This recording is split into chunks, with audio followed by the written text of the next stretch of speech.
नमस्कार दोस्तों, आज हम सुनाने जा रहे हैं जंगल में आया इंटरनेट। हरे भरे जंगल के चारों ओर एक ही चर्चा थी, जंगल में इंटरनेट आया है। सब इसी के बारे में बात कर रहे थे। हालांकि आधे से ज़्यादा जानवरों को यह पता नहीं था कि इंटरनेट कौन से नए जानवर का नाम है। फिर भी वे यह पता लगाने की कोशिश लगातार कर रहे थे कि यह नया जानवर खतरनाक तो नहीं है। अनेक सवाल थे उनके मन में। कैसा दिखता होगा यह इंटरनेट? इसकी पूंछ होगी या नहीं? अरे नहीं भाई, यह जानवर का नाम ही नहीं है। तो फिर क्या है? ये एक चिड़िया का नाम है। ओहो अच्छा, चिड़िया होती है ये। इस तरह की बातें पूरे जंगल में हो रही थी। शाम को राजा शेर ने सभी जानवरों को अपनी गुफा के सामने बुलाया है। तब वे आपको इस इंटरनेट से मिलवाएंगे।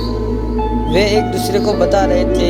शाम को ठीक 6 बजे सभी जानवर, पक्षी और जंगल के बाकी सभी प्राणी शेर की गुफा के सामने इकट्ठे हुए। राजा शेर की गुफा के सामने इकट्ठे हुए।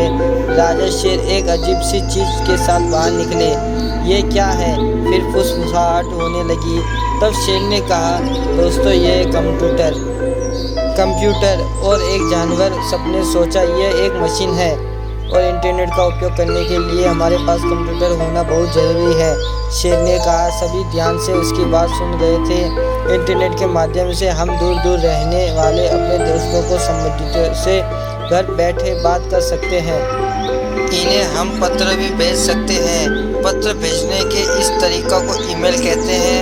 यदि हम पत्र डाक विभाग के माध्यम से भेजते हैं तो उसे पहुंचने में 2-3 दिन लगते हैं, लेकिन ईमेल भेजने में बस कुछ सेकंड ही लगते हैं। और सबसे बढ़िया बात है कि इसमें खर्चा ना के बराबर आता है, शेर समझा रहा था।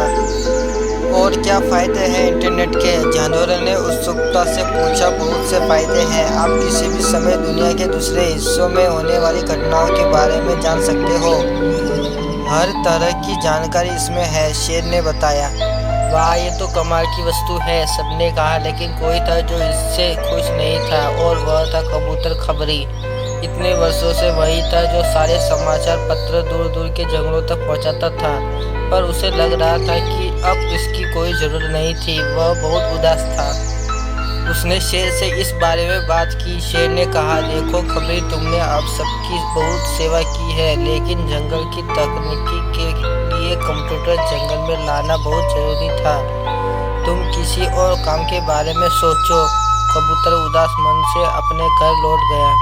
जंगल में धीरे धीरे सभी ने कंप्यूटर सीखना शुरू कर दिया। कि महीने में ऐसे ही बीत गए जब जानवर आजकल ईमेल भेजने लगे थे, इसीलिए खबरी के लिए ज़्यादा काम नहीं होता था। बच्चे किताबों से ज़्यादा इंटरनेट पर पढ़ाई करना चाहते थे। पूरा जंगल जैसे कंप्यूटर पर निर्भर हो गया था। एक दिन बहुत तेज बारिश हुई, तेज हवा चली और बहुत सारे पेड़ टूट गए। उस गड़बड़ में जंगल के कंप्यूटर का इंटरनेट से संपर्क टूट गया। जंगल के जानवर ना तो किसी को ईमेल भेज पा रहे थे, ना ही उनके बच्चे ठीक से पढ़ाई कर पा रहे थे। जानवर अब तक इतने आलसी हो चुके थे कि पत्र लिखना उन्हें अच्छा ही नहीं लगता था। तभी एक दुर्घटना हुई। हिरन का बच्चा दौड़ रहा था। वह एक पेड़ से टकराया और उसके सर पर गहरी चोट लगी। जंगल के डॉक्टर साहब उल्लू जी किसी का इलाज करने दूसरे जंगल में गए हुए थे। समस्या थी कि उन्हें कैसे बुलाया जाए। इससे पहले तो उन्हें ईमेल भेजकर संदेश दे दिया जाता था, लेकिन अभी तो सारी व्यवस्था टूटी हुई थी। हिरन के माता पिता रोते हुए राजा शेर के पास पहुंचे। राजा भी असहाय था, करे तो क्या करे। अब खबरी ने कहा कि मैं बुलाकर लाऊंगा डॉक्टर को। आखिर पहले भी तो मैं ही ये सब काम करता था।